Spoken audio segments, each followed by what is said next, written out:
present. You're in the middle of non-stop good stuff on 100.5 FM.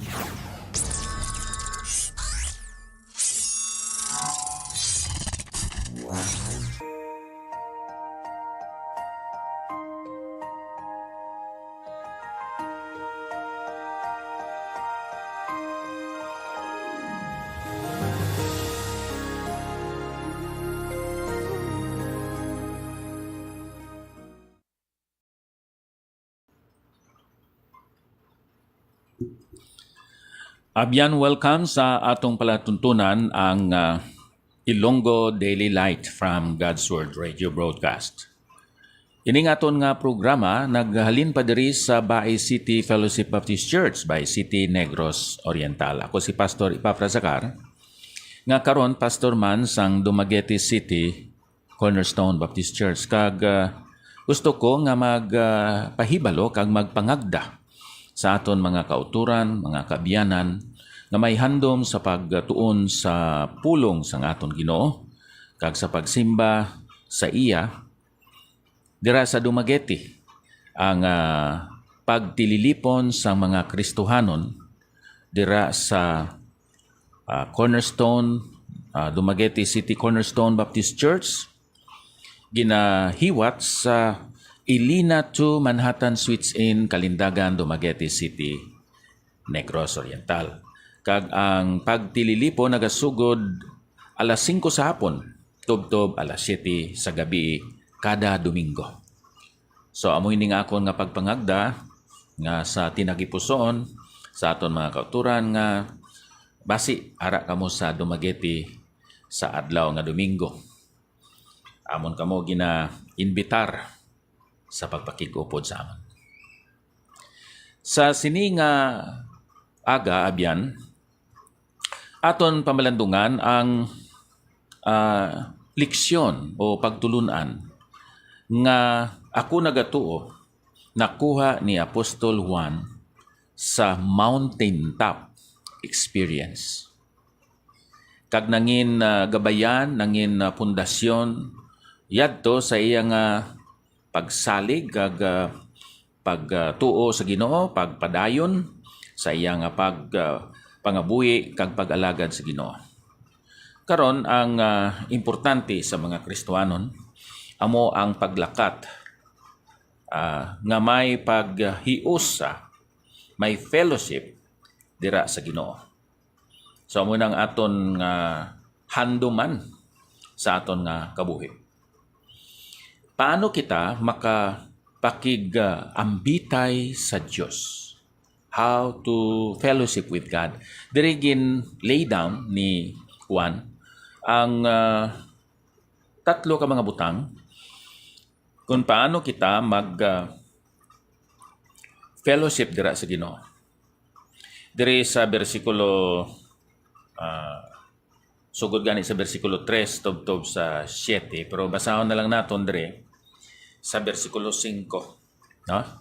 Ining pulong fellowship to have something in common or sharing with ang pagpakig-ambitay sa mga espirituhanon nga pagpakamaayo dira sa imo nga kabuhi padulong sa imo utod sa Ginoo.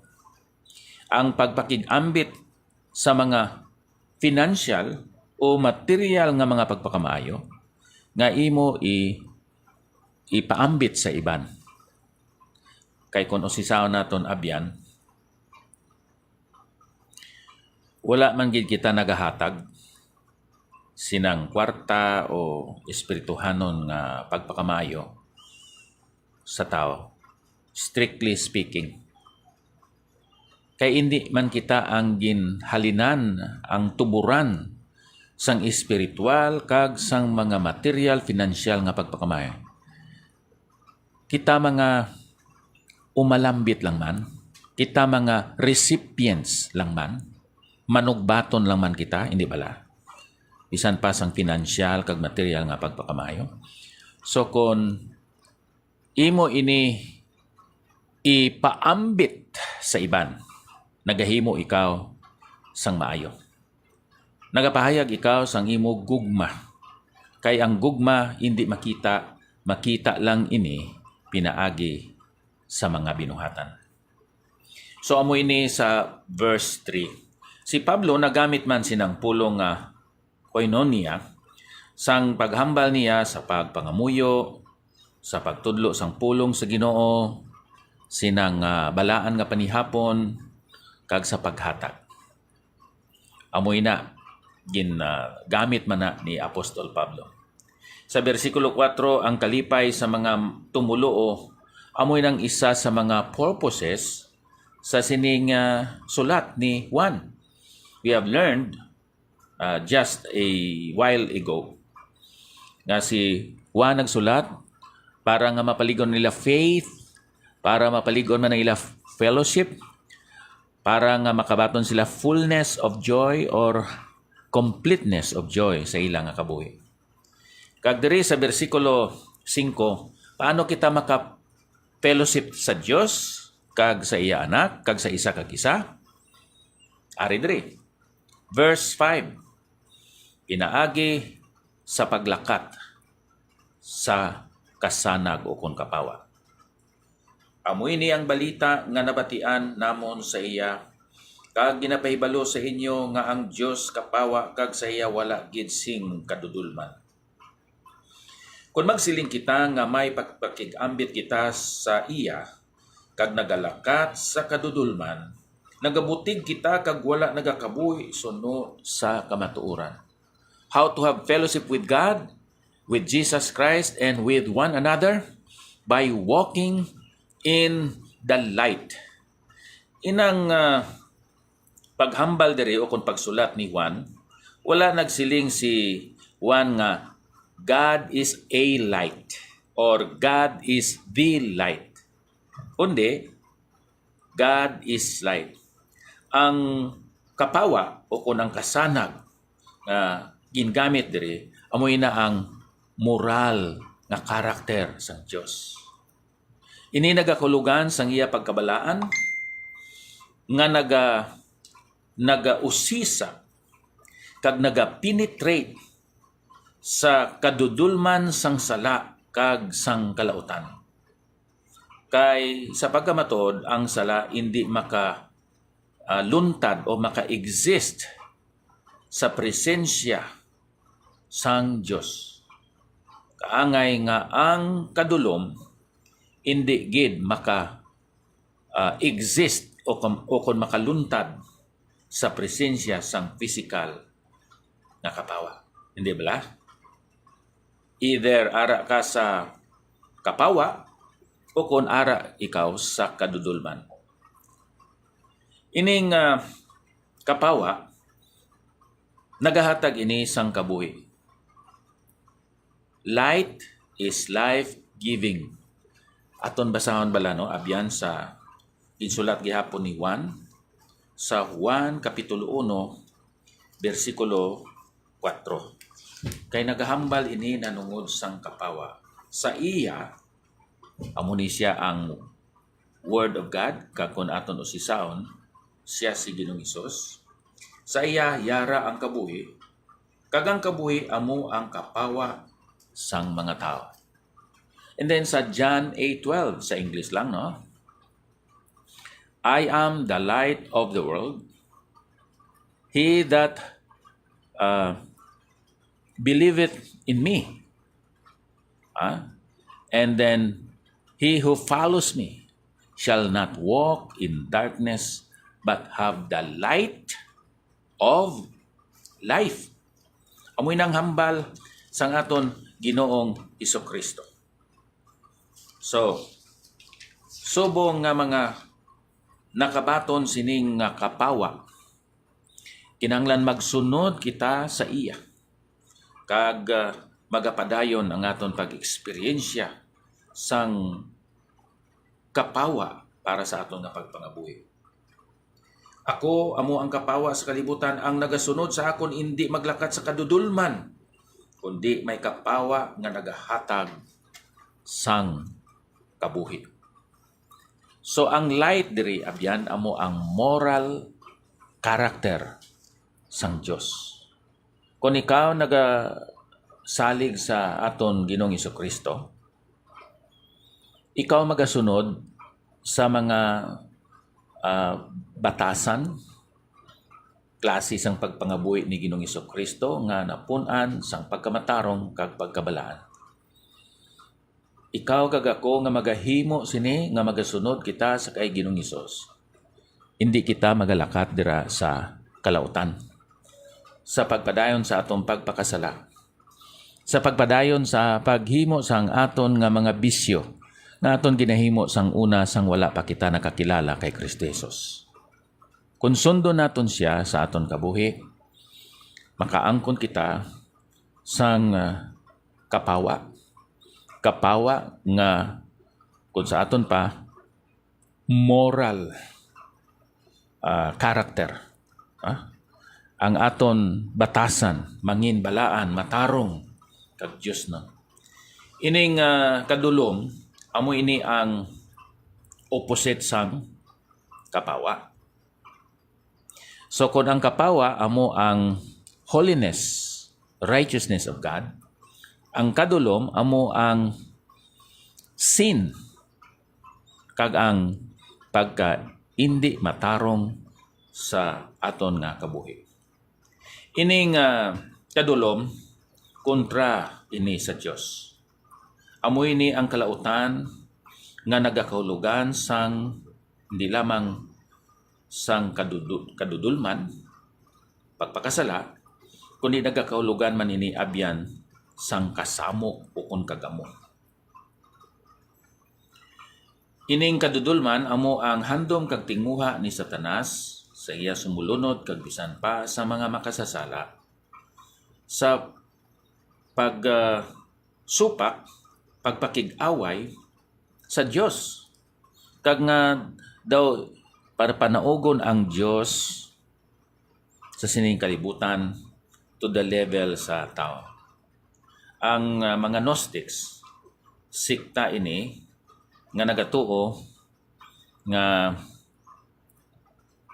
wala na sila sa moral law of God. Wala sila nagpaidalom sa moral law of God.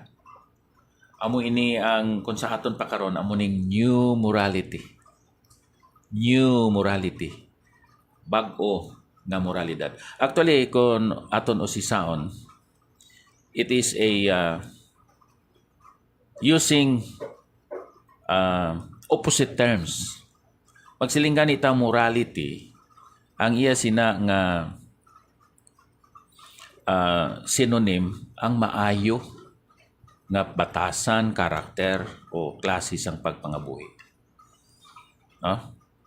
Sa ila ang new morality amoy nang hindi pagkabuhi sa matarong nga paagi, pagustuhanay na lang kag wala sang kasuguan nga nagadumala sa ila. That's for them new morality. Si Napoleon Bonaparte nagsiling nga ang mga kasuguan ginhimo para sa mga ordinaryo nga mga tao. Pero si Napoleon Bonaparte nagsiling, ako sa ibabaw nila. Sa ibabaw sa kuno sang mga kasuguan. Sa aton pa, siya dumala sang kasuguan kag wala sing kasuguan nga magasupak o magarebuilde batok sa iya. Kung ikaw abyan subong nga tumuloo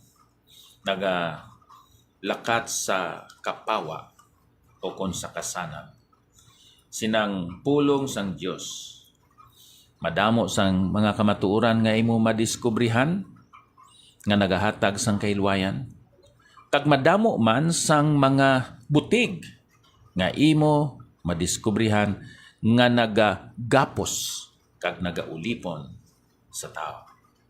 So, to walk in the light is to walk in liberty.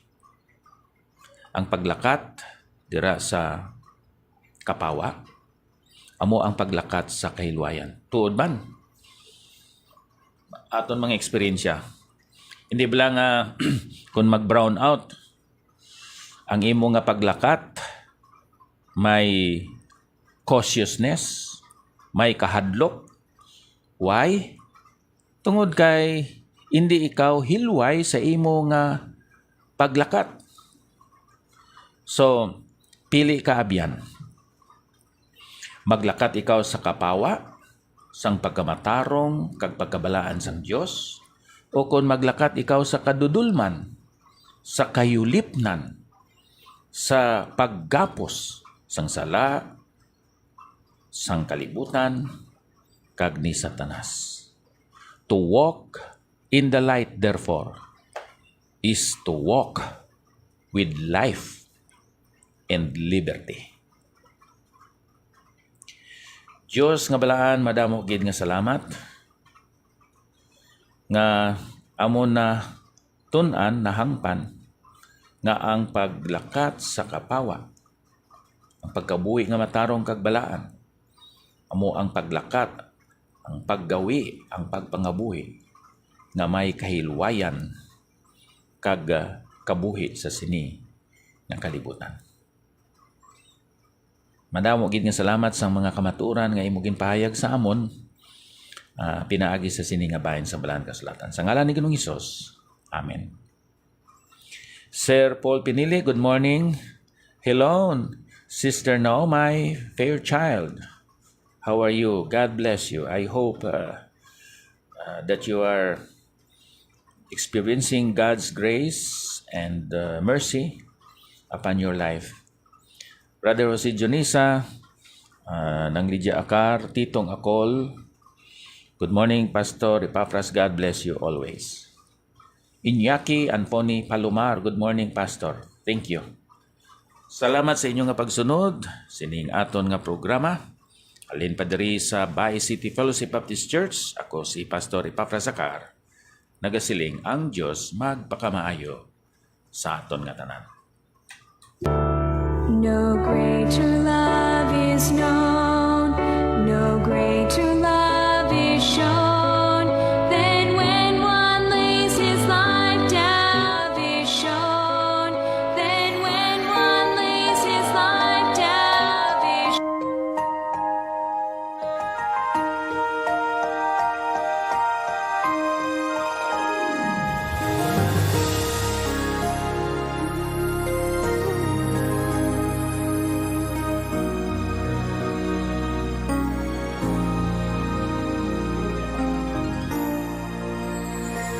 Give thanks with a grateful heart.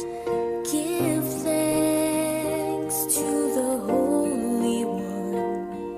Give